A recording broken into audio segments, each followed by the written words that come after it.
Hello everyone, today we are going to learn basic Ibis Paint X, how to merge layer.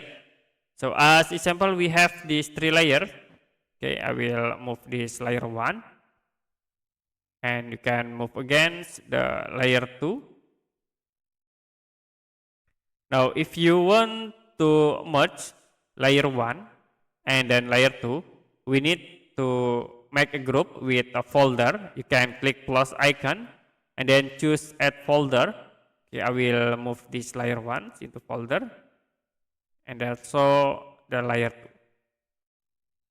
Okay, after it you can click on the folder and then you can click plus icon again and you can choose add layer from folder.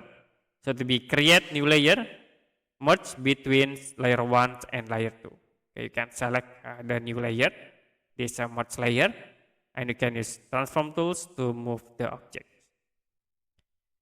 Okay, that's it for basic Ibis Paint X, how to merge layers.